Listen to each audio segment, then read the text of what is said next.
Nous allons lire à partir du verset 32 jusqu'au verset 37. Nous lisons la parole du Seigneur. Nous lisons la parole du Seigneur. David dit à Saoul que personne ne se décourage à cause de ce Philistin. Ton serviteur ira se battre avec lui. Saoul dit à David, tu ne peux pas aller te battre avec ce Philistin car tu es un enfant. Et il est un homme de guerre dès sa jeunesse. David dit à Saoul, ton serviteur faisait paître les brebis de son père, et quand un lion se venait à m'enlever du troupeau, je courais après lui, je le frappais et j'arrachais le brebis de sa gueule. Il se pressait contre moi, je le saisissais par la gorge, je le frappais et je le tuais. C'est ainsi que ton serviteur a terrassé le lion et l'ours, et il en sera du Philistin. Ne se ainsi pas de l'un d'eux, car il a insulté l'armée de Dieu du temps. David dit encore, l'Éternel qui m'a délivré de la griffe du lion et de la patte de l'ours me délivrera aussi de la main de ce Philistin. Et Saoul dit à David, va que le Seigneur soit avec toi. Amen. Jean chapitre 14, verset 16 à 18. Et moi je prierai le Père, il vous donnera notre consolateur, afin qu'il demeure éternellement avec vous. L'esprit de vérité que le monde ne peut recevoir parce qu'il ne le voit point, il ne le connaît point. Mais vous le connaissez car il demeure avec vous et il sera en vous. Je ne vous laisserai pas orphelins, je viendrai dans vous. Amen. Est-ce qu'on va faire pour la parole de la parole du Seigneur? Salut, celui qui est à côté de toi.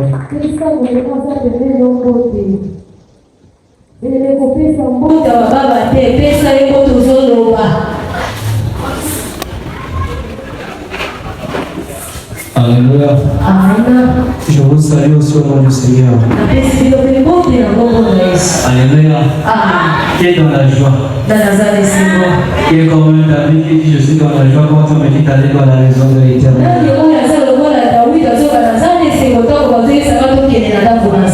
Ces genres de moments, ce sont des moments de joie.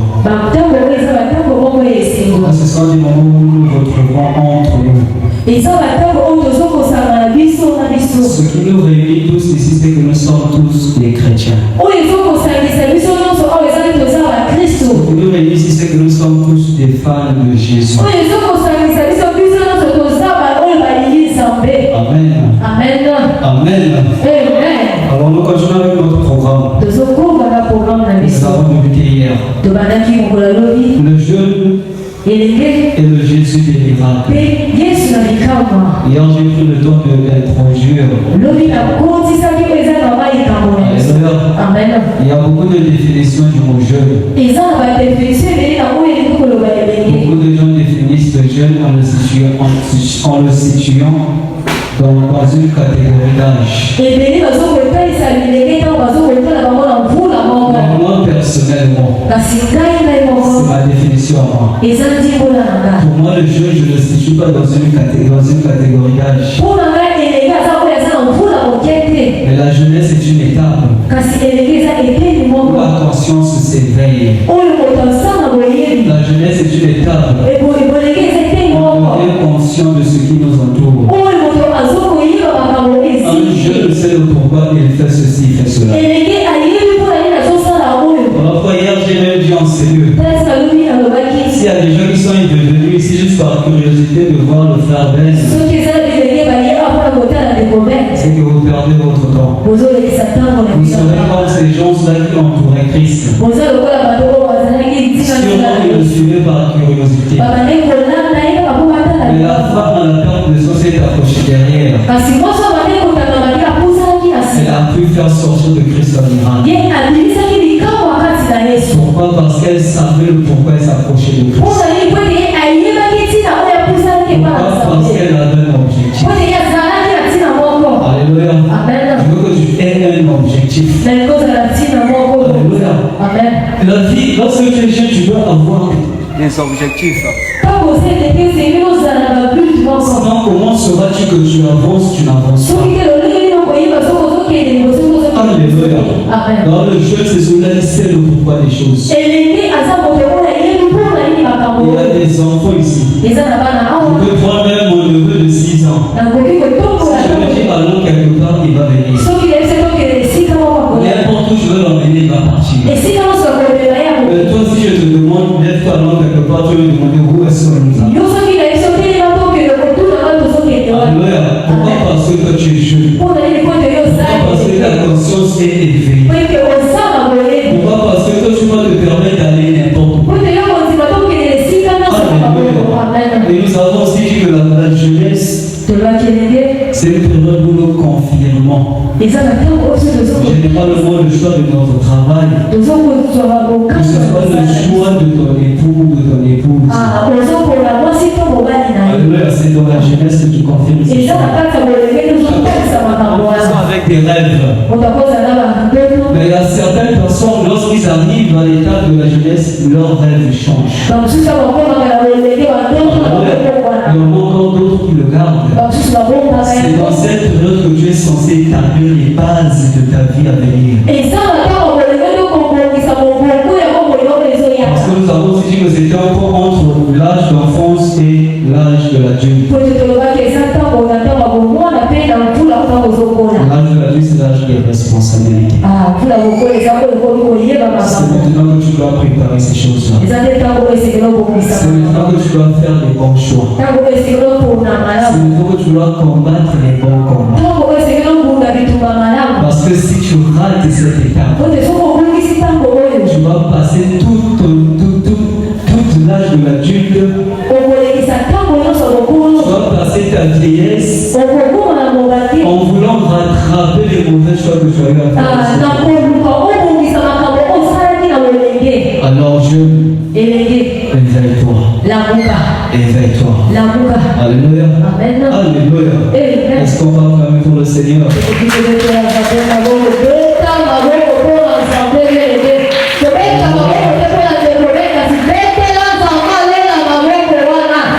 Alléluia. Et nous avons défini miracle comme étant un fait extraordinaire. C'est-à-dire un fait que la raison humaine ne peut pas expliquer.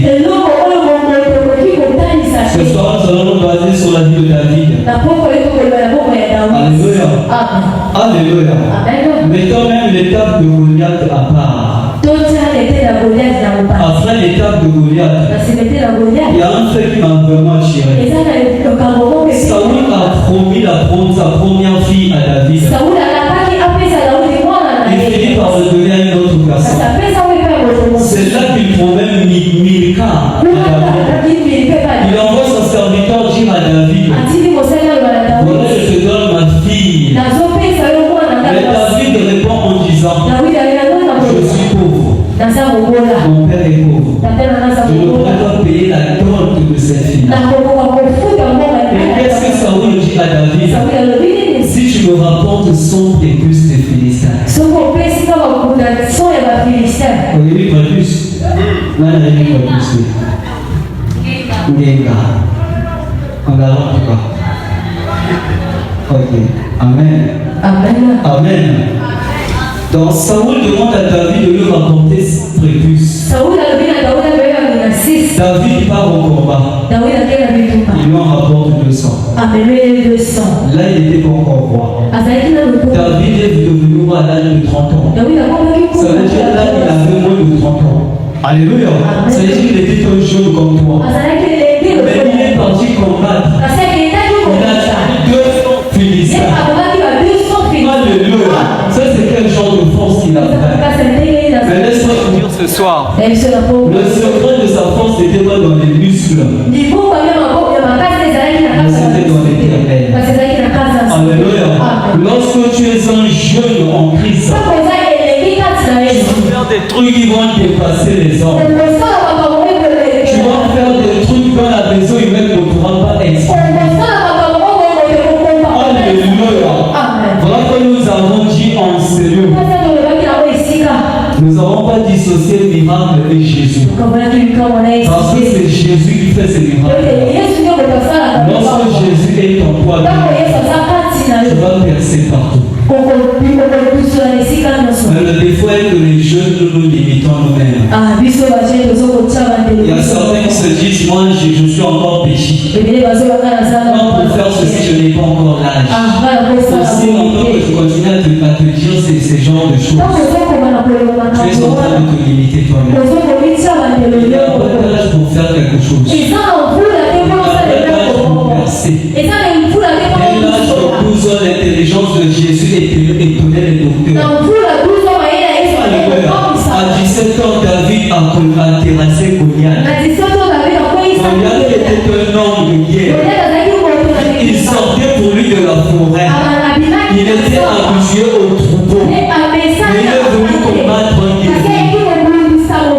Et toi, si toi te mettais à la place de David, sûrement tu allais fuir. Ses frères étaient là, ses aînés étaient là. Tout le peuple d'Israël tremblait devant lui. Mais lui, un jeune de 17 ans, il a tenu tête à Goliath. Tu peux tenir tête aux situations de ta famille. Tu peux tenir tête aux sorciers de ta famille. Tu peux tenir tête aux vents qui soufflent par-ci par-là. Alléluia. C'est seulement si tu as Dieu Jésus en toi. Tu dois le recevoir, tu dois croire en lui. Amen. Nous allons continuer ce soir.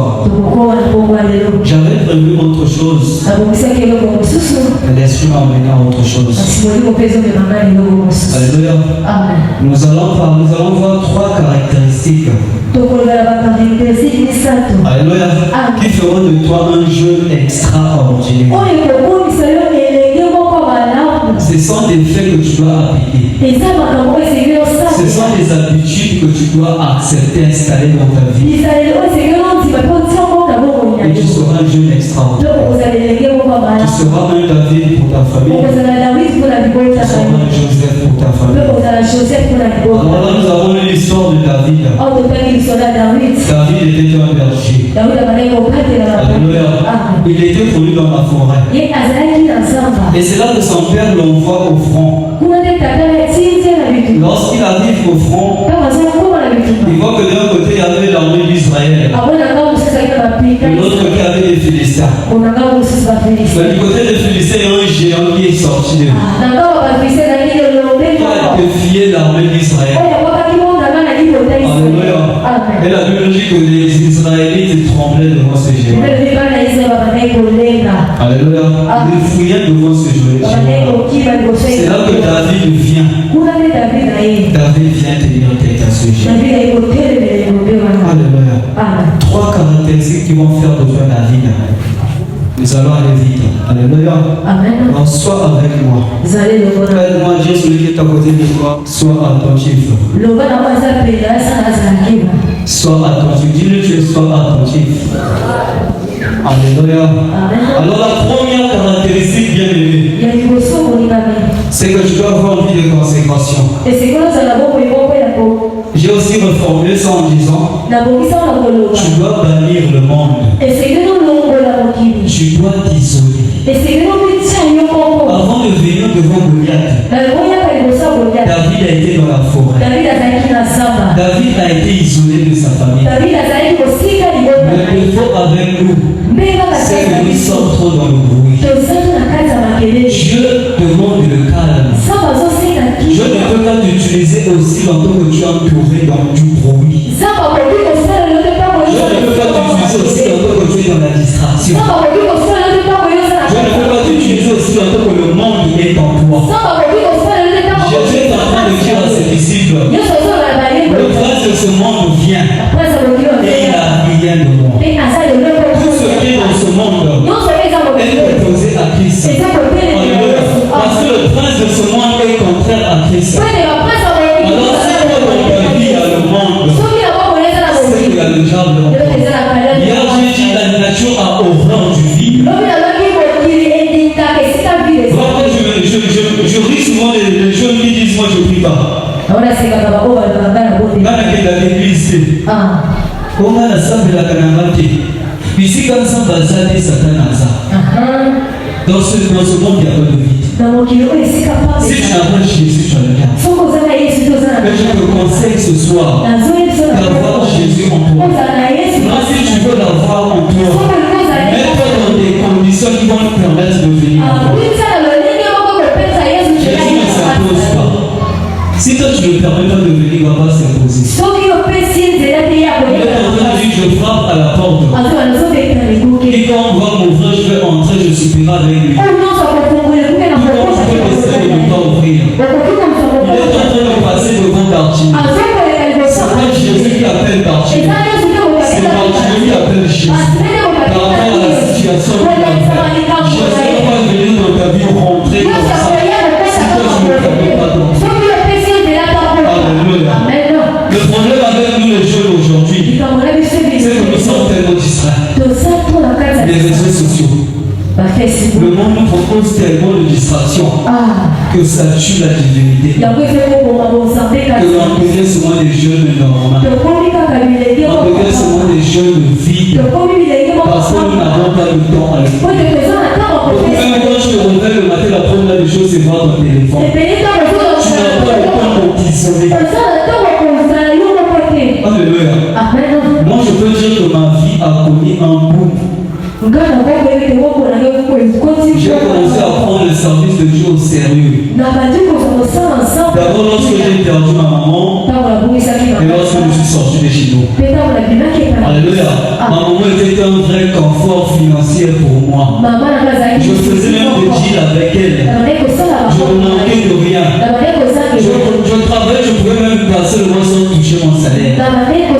Parce que je faisais avec elle, je m'en sortais. Lorsqu'elle est partie, j'ai senti quelque chose qui a quitté. Et là, c'est là que j'ai commencé à avoir la difficulté de la vie. J'ai commencé à prendre les choses au sérieux.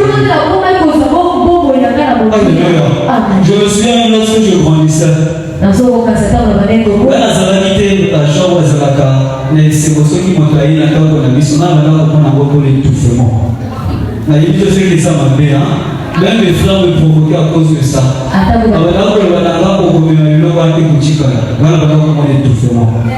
C'est là où lorsque je suis pris la décision de sortir, je ne savais pas quoi dire à mon père. Je lui souvent dit, moi j'ai besoin d'espace. À un moment, j'avais l'impression d'étouffer. J'avais besoin d'un espace à moi.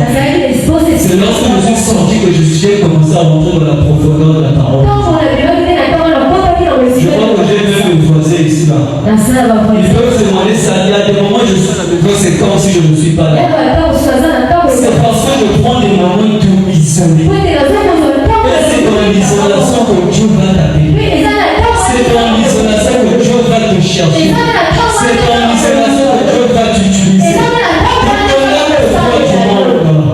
Alléluia. Déconnecte-toi bien. Déconnecte-toi. Il ne doit pas y avoir en toi un amour plus grand que l'amour de Dieu. Tout ce qui est grand en toi va prendre la place de Dieu. L'idolâtrie, je ne sais pas si moi se prosterner devant les situations. Mais l'idolâtrie, c'est lorsque tu mets quelque chose numéro 1 dans ta vie. Je suis allé vers le centre d'une fois, m'a posé une question. S'il y a un match de foot qui passe et c'est un programme de prière, qu'est-ce que tu vas faire? Il y en a beaucoup. Le fait d'un programme de prière. Comme c'est sa série préférée qui passe, on va parler la prière pour aller suivre. Et tu veux que Dieu t'utilise. Tu peux tuer ces choses. Ça n'a pas été facile pour moi. Même pendant la finale de la Ligue des Champions. Ligue des Champions à l'église à Boa. La présence d'Anza. Tu dois tuer tous ceux qui peuvent prendre la première place. C'est dans l'isolation qui va te forger. David a été devant les lions lorsqu'il était seul dans la forêt. Et devant Goliath, qu'est-ce qu'il dit? C'est Dieu qui a été avec moi dans la forêt. Devant le monde, devant l'ours. C'est Dieu qui a fait que je te terrasse. Quand je te lève devant une situation enfant, tu ne peux rien dire parce que je n'ai pas d'expérience avec ce Dieu. Si tu veux avoir une expérience avec ce Dieu-là, être consacré, c'est mettre à part. Mets-toi à part. Je dis souvent aux jeunes ici, voilà la population mondiale, nous sommes plus d'1 milliard. Mais si on prend les millionnaires, je pense qu'il y en a même 10 millions. C'est même pas le tiers de la population mondiale. Mais pourquoi ces gens sont millionnaires, la plupart sont pauvres? C'est parce qu'ils ont fait des choses que les autres ne font pas. Aussi, lorsque tu suis le monde, tu seras comme le monde. Tu suis le mauvais, tu seras comme le mauvais. Il ne faut pas être consacré à être à part. Je crois que je n'allais me dire Amen. Alléluia. Fais des choses que les autres ne font pas. Nous devons défier tout ce que nous apprenons en Seigneur. Alléluia. Tu peux venir, tu écoutes la parole. On va défier cette parole. C'est dehors qu'on va reconnaître si tu es un vrai chrétien ou pas. Si nous sommes en blanc, puis nous sommes au sang. Il va là tout ça, là, on va tourner, on va comment il sert en Christ, la J par cela. Sert en Christ, après cela, l'église, des femmes, dans la salle, on va les conduire à la famille. Tu ne sais pas ce que tu dis. Alléluia. Alors, la plupart de nos prières n'ont pas d'effet. Apprends à t'isoler. Vous êtes dans le monde. Vous n'êtes pas du monde. Alléluia. Tu n'es pas obligé de faire tout ce que les gens font. Alléluia. Tu es capable de le faire parce que devant tu es seulement comme tous les autres. Généralement, les chrétiens, c'est difficile qu'on puisse nous identifier lorsque nous sommes dehors. Parce que nous nous comportons seulement comme les autres. Si tu veux être un David pour ta famille, si tu veux être un David pour ton église, si tu veux être un David pour cette nation, isole-toi. C'est dans l'isolation que le Seigneur va te forger. C'est dans l'isolation qu'il va te forger. C'est juste qu'en regardant le passé de ta vie, son expérience, on s'étonne pas comment il a tenu ta bouillage. La Bible le qualifie comme étant une personne qui mesurait 6 coudées. Alors, lorsque j'ai lu cette partie, je suis allé faire des recherches, mais 6 coudées là, c'est quoi? Alléluia. Il mesurait 6 coudées. Lorsque j'ai trouvé, j'ai vu que 1 coudé en mètres, ça se compte 0,44 mètres. Alléluia.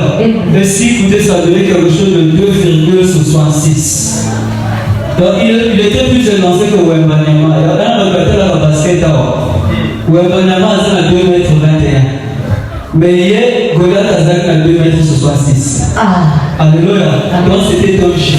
Donc un gamin de 17 ans. Il n'était même pas encore à terme de son développement. Mais il a obtenu d'être à Goliath. Alléluia. Isole-toi, bien-aimé. La première caractéristique, c'est cela. Être une vie de consécration. Être une vie d'isolation. Lorsque tu la regardes ton cœur, dans ton cœur, la première place, c'est Dieu qui doit occuper la première place. Alléluia. Lorsque tu cherches la grandeur, tu dois être prêt à faire des sacrifices. Alléluia. Il n'y a pas de bénédiction sans sacrifice. Si tu ne libères pas, on ne va rien apporter. Regarde ta vie comme étant déjà pleine. Si tu veux donner la place à Jésus, tu dois libérer certaines choses. Il y a des fréquentations que tu dois même arrêter. Parce que ça ne sert à rien. Il y a même des lieux que tu dois arrêter de fréquenter. Parce que ces lieux-là ne glorifient pas le Seigneur. Il y a même des choses que les lieux que tu fréquentes qui tuent même ce qui est en toi. Alléluia. Ce Dieu-là n'a pas changé. Moi je crois en la parole de Dieu. Il est le même. La manière qu'il a utilisé David, il peut aussi l'utiliser. Une fois j'ai même posé une question. En priant j'ai posé une question. Comment il y a des grands tombes T.S. Osborne L'État a dit à Ghana. Aujourd'hui, on a le pasteur Marcel. Moi, je me posais une question. Est-ce que ces gens-là ont été choisis avant leur naissance pour être grands? Le Seigneur m'a dit c'est parce qu'ils ont payé le prix. Ces gens-là ont payé le prix pour être élevés. David a payé le prix pour être élevé. Seul dans la forêt. Prenons peut-être un jeune habitué à la ville entouré dans un village, il n'y a pas de courant, il n'y a pas de wifi. Comment est-ce que tu seras? David a payé ce prix. Paye le prix. La grandeur coûte. Tu veux qu'il t'utilise puissamment. Il n'y a rien pour rien. C'est le diable qui copie Dieu. C'est pas Dieu qui copie le diable. Même le diable te donner, te demande. Il faut que Dieu te donne le trafic. Tu n'as rien de péché. Tout ce qui te demande, c'est ton temps. Tout ce qui te demande, c'est ton cœur. Je ne te dis pas de remplir seulement ton cœur de Dieu. Ce qui va dominer dans ton cœur, ça doit être Dieu. Si c'est même 40%, ça passe à 60%. Alléluia. Est-ce que tu vas parler pour le Seigneur? Le deuxième point, c'est la prière. J'ai dit 3 points. La consécration, la prière. Je dis souvent la prière n'est pas un commandement. Pour un chrétien, la prière est une vie. La prière, c'est la respiration d'un chrétien. Tu es chrétien, tu ne pries pas, tu ne respires pas. Tu ne respires pas, tu es mort. Beaucoup d'entre nous, les esprits sont morts. Voilà pourquoi nous sommes faibles. Laisse-moi te dire, le vrai toi, ce n'est pas le corps que tu vois. Mais le vrai toi, c'est l'esprit que tu vois. Tu prends soin du corps, tu le nourris 2 fois peut-être par jour. Tu te laves peut-être 2 fois par jour. Nous allons répéter un souscrit, Amen. Tu te laves peut-être 2 fois par jour. Mais est-ce que tu nourris ton esprit? Est-ce que tu nourris quotidiennement ton esprit? C'est par la prière que tu vas nourrir ton esprit. C'est pas une recommandation. Normalement, tout chrétien est un intercesseur. On ne doit pas te forcer pour prier. Mais la prière doit être une vie en toi. La manière que tu as l'automatisme de manger, la manière que tu as l'automatisme de te laver, tu dois avoir aussi l'automatisme de prier. C'est pas ici qu'on qualifie les vrais chrétiens. C'est ta vie à la maison. Ici, nous tous nous prions, oui. Tu jeûnes dans l'église dans un programme de jeûne. Est-ce qu'en privé, toi-même chez toi, tu jeûnes? Est-ce que tu pries chez toi? Ce qui va te forger, c'est ton programme personnel. C'est pas le Seigneur. Ici, chacun vient pour son intérêt. Chacun de nous doit être de lumière.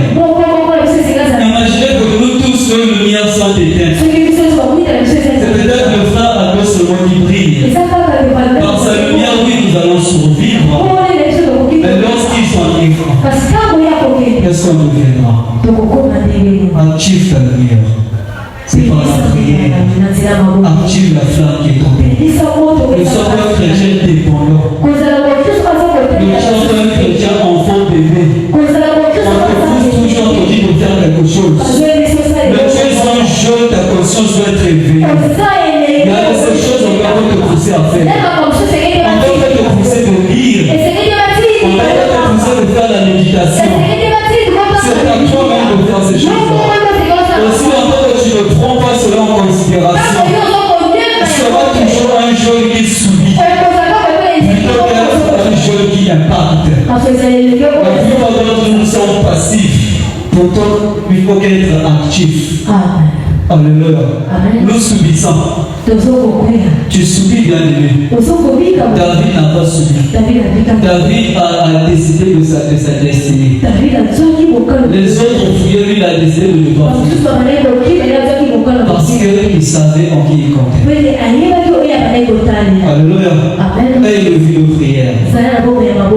Aie élevé de prière. Je me prie. Il n'y a rien que de plus combattu que la jeunesse. Si tu es un jeune faible, c'est ta destinée que je suis en train de détruire. Sois fort maintenant pour que demain je réussisse. Les bases de ta vie à venir, c'est maintenant que tu dois les placer. Les grandes décisions, c'est maintenant que tu dois les prendre. Les grands sacrifices, c'est maintenant que tu dois les faire. Alléluia. Alléluia. Le troisième et le dernier point, c'est reconnaître la présence de Dieu en nous. Je vais expliquer. Alléluia. David, qu'est-ce qu'il dit? Ce Dieu-là qui est avec moi dans la forêt. Lorsque un ours un lion venait arracher un brebis, je partais reprendre le brebis de sa gueule. Alléluia. David reconnaissait la présence de Dieu en lui. Parce qu'il met ses mérites là, pas seulement en lui-même, mais dans la présence de Dieu. La Bible dit dans le livre d'Actes des Apôtres, mais vous recevrez une puissance, le Saint-Esprit survenant en vous. Alléluia. La force que tu vas avoir, c'est la force de Dieu. Cette force-là, c'est pas toi, mais c'est le Saint-Esprit. C'est ce que nous avons lu dans le livre de Jean chapitre 14. Jésus dit, moi je prierai le Père. Il vous donnera un autre consolateur, afin qu'il demeure avec vous. Alléluia. Alléluia. Au verset 17, il dit ceci. L'esprit de vérité que le monde ne peut recevoir, parce qu'il ne le voit point et ne le connaît point. Mais vous le connaissez, car il demeure avec vous et il sera en vous. C'est le verset 18 qui est très important. Regardez ce qu'il dit. Je ne vous laisserai pas des orphelins, je viendrai à vous. Moi je viens devant toi, je dis je vais aller voir le Père. Il va t'envoyer une personne. À la fin je dis je viendrai. Donc cette personne-là c'est moi. L'esprit, c'est l'esprit de Jésus. C'est la présence de Dieu en toi. Il y a beaucoup qui ont cette présence-là, mais qui ignorent. C'est béni qui est en train de dire ceci. Alléluia. Le plus grand péché qu'on peut commettre contre le Saint-Esprit, c'est ignorer sa présence. Quand tu l'ignores, il ne peut pas agir dans ta vie. Est-ce que tu es conscient que tu as une puissance en toi? Lorsque tu ignores cette puissance ne pourra pas agir. Alléluia. Les trois, je dis souvent le Saint-Esprit face à moi aussi. Alléluia. Parce que c'est un esprit très capricieux et très capricieux. Si tu l'ignores, tu seras faible. Au commencement du monde, c'est Dieu qui était devant. Lorsque Jésus vient, Dieu veut que Jésus passe. Mais après la résurrection, il était reparti. Qui est là maintenant? Qui est là maintenant? C'est-à-dire l'église est faible s'il n'y a pas le Saint-Esprit. Actuellement, c'est le Saint-Esprit qui a tout. C'est pas pour rien les apôtres ont attendu. Lorsqu'ils ont reçu, la Bible dit que chaque jour des personnes s'ajoutaient dans l'église. Si nos églises sèchent, c'est parce que nous ignorons la présence de Dieu. Nous le prenons comme une expérience plutôt que comme un compagnon. Au commencement, lorsque j'ai commencé à prêcher, tu ne peux pas m'entendre dire Saint-Esprit. Je vais dire Saint-Esprit quand j'ai besoin d'une manifestation, d'une puissance prière pour quelqu'un. Ça veut dire de le prendre comme une expérience. Prends-le plutôt comme un compagnon. La Bible dit qu'il sera éternellement en vous. Il n'est pas parti de en toi. Mais si tu as l'impression qu'il n'est pas là, c'est parce que tu l'ignores. Alléluia. Amen. C'est parce que tu l'ignores. Sans le Saint-Esprit, tu es vide. Tu es vide. Tu as besoin de Dieu dans ta vie. Je dis souvent, l'homme est comme un camp. Utilité à vos amis. Utilité à vos amis. Qu'est-ce que Jésus dit lorsque les gens viennent nous dire de, je sais pas, de payer la dîme à César? Lorsqu'il dit donner à César, c'est dire à César. Alors c'est quand on pièce, la ici est pièce. Alors la pièce sur vous et le gars César. Alors on sait que c'est la César ou les amis. Mais toi tu as été créé à l'image de qui? Ça veut dire que tu appartiens. C'est comme un con. L'utilité d'un con, c'est que la belle puisse y entrer. C'est lorsque je porte le gant que le gant prend toute son utilité. Tu vas activer ton potentiel. Voici le Dieu soit. Tu as un potentiel plus que ça. Luc 4:37 nous dit rien n'est impossible à Dieu. Tu as un potentiel illimité en Jésus. Quand Jésus est en toi, rien ne peut tenir devant toi. Que tu sois jeune ou vieux ou vieille ou adulte, quand Jésus devant en toi, rien personne ne tiendra devant toi. C'est toujours un génie en les bas. Toujours vide. Le diable a sucé toute notre. Alléluia. Vous êtes à besoin de puissance. Vous êtes en puissance de l'homme saint. C'est lui qui dit au dernier temps, je répondrai dans l'esprit sur toute chair. Même sur les démons. Parce qu'il est sur toute chair. Toi, tu peux abriter son esprit. Alléluia. Mais beaucoup d'entre nous, nous l'avons déjà reçu. Mais nous restons faibles. Nous restons comme sans vie. Parce que nous l'ignorons. Nous nous tournons vers nous seulement lorsque nous avons besoin de quelque chose. Ce soir, je te demande de le prendre comme un compagnon. Comme rien Bénin a écrit un ouvrage populaire qu'on appelle Bonjour Saint-Esprit. Lorsqu'il dit chaque matin, quand il se réveille, il dit bonjour au Saint-Esprit. Quand il sort, il dit Saint-Esprit, allons-y. Il le considère, il a appris à le considérer comme une vraie personne. C'est là qu'il a aussi été élevé. Alléluia. Il a été impacté par la servante qu'on appelle Catherine Kuhlman. Il y a beaucoup d'entre eux qui parlent de cette femme-là comme étant la plus grande onction qui soit. On dit même lorsqu'elle rentrait dans la salle, l'atmosphère changeait. Elle transportait la présence de Dieu partout. Mais c'est un Dieu différent que nous nous servons. Alléluia. Tu dois être un jeune quand tu rentres quelque part. On doit sortir avec quelqu'un qui est rentré. Alléluia. La lumière doit briller dans les ténèbres. C'est pas toi qui vas fuir les ténèbres, c'est les ténèbres qui vont te fuir. Quand tu rentres quelque part, les ténèbres savent qu'il y a quelqu'un qui est rentré. Il y a une personne qui transporte une lumière qui est rentrée. Alléluia. Alléluia. Sois une lumière qui brille. Brille dans ta famille. Brille dans ton quartier. Ce sont les sorciers qui doivent fuir devant nos parents. Alléluia. Mais nous nous tremblons devant eux. Pourquoi? Parce que nous sommes inconscients de ce que nous avons. Parce que nous ignorons la puissance qui est en nous. Tu peux donner à un enfant même une arme.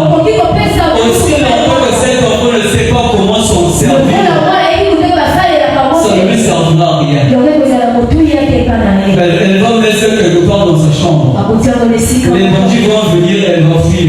Elle va aller se cacher alors qu'elle oublie qu'elle a une arme. C'est ton cas. Tu as une puissance. Tu n'es pas censé fuir devant les situations. Tu n'es pas censé fuir devant les difficultés. Parce que tu as l'autorité. Jésus nous a donné l'autorité. L'autorité qu'il a gagnée à sa résurrection. Il dit qu'il a partagé cela avec l'Église. Alors nous, l'Église, nous avons l'autorité. Il dit je vous ai donné l'autorité. Le pouvoir sur toutes les œuvres de l'ennemi. Toi, tu peux marcher sur Alléluia. Amen. Tu peux marcher sur les éléments. Mais tu dois être conscient que tu as cette puissance. Tu dois être conscient que tu as cette puissance. Aie une vie de consécration. Aie une vie de prière. Et sois conscient de la puissance qui est en toi. Ne le prends pas comme une expérience. Alléluia. Beaucoup d'entre nous le manifestons souvent quand il faut parler en langue. Mais c'est ton compagnon à vie. On l'appelle le consolateur. Devant tes problèmes, c'est vers lui que tu dois te tourner. Il y a même des chrétiens devant les problèmes. Papa n'a pas on a passé. On va la chrétien, ça y est, nous avons amené la Bible, est-ce que tu vas prendre l'autorité sur ce que tu as fait? Ou bien tu te dis que la puissance est seulement dans les autres? Est-ce que tu voici les miracles accompagnant ceux qui auront cru? On ne dit que les miracles vont accompagner les pasteurs. On ne dit que les miracles vont accompagner les hommes de Dieu. Ceux qui auront cru dans mon nom. Si tu crois en lui, alors tu as la possibilité de faire ces miracles-là. Tu as la possibilité de prier pour un malade et il soit guéri. Tu as la possibilité de percer dans la vie. Tu as la possibilité d'arriver quelque part, il y a des limites. Et toi, tu vas au-delà de ces limites-là. Tu as la possibilité de te lever dans ta famille. On dit dans notre famille, les gens ne dépassent pas l'âge de 60 ans. Et toi, tu brises ces limites-là. Soit comme un David qui est venu briser Goliath. Alors que ses frères ont fini de Goliath. Alors qu'on lui dit que David était le plus petit. Ne te rabaisse pas. Ne regarde pas ton âge. Même là où les aînés se posent, toi tu peux arriver. Là où les autres n'ont pas pu arriver, toi tu vas y arriver. Alléluia. Ce soir nous allons implorer la puissance de l'Esprit. Ce soir si tu es rentré ici vide, je veux que ta prière soit que tu sortes d'ici rempli. Parce que si nous n'arrivons pas, c'est parce que nous sommes vides. C'est parce que beaucoup d'entre nous sont vides. Alléluia. Je vais demander aux chantres de monter. Alléluia. Sois conscient de ce qui est en toi. Au dernier temps, je répandrai mon esprit sur toute chaîne. Tu es concerné. Tu es dedans. Alléluia. Ne dis pas je veux répandre mon esprit sur les adultes, sur une catégorie de personnes. Ne dis pas que je veux répandre mon esprit sur toute chair sauf un tel ou un tel. Mais je veux répandre mon esprit sur toute chair. Si tu l'as reçu, que tu as cru en lui, le Saint-Esprit viendra en toi. Jésus distingue les gens que nous sommes. Nous pouvons donner des bonnes choses à nos enfants. À combien plus forte raison lui ne donnerait-il pas le Saint-Esprit à ceux qui le lui demandent? Si tu reconnais que tu es un follower, tu es un fan, tu es un disciple de Jésus, le Saint-Esprit est pour toi. Cette promesse est pour toi. Alors je veux qu'on puisse faire cette prière si tu veux te lever là. Lève-toi là où tu es.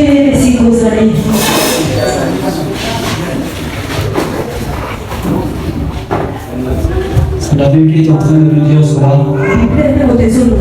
à tous ceux qui l'ont reçu, tous ceux qui ont cru en lui. Il leur a donné le pouvoir de devenir enfants de Dieu. Alléluia. Tout ce qui te demande, c'est de recevoir et de croire en lui. Une fois que tu l'as reçu, tu as cru en lui. La promesse du Saint-Esprit de la puissance sera pour toi. Alors je refuse prier après. Je refuse prier.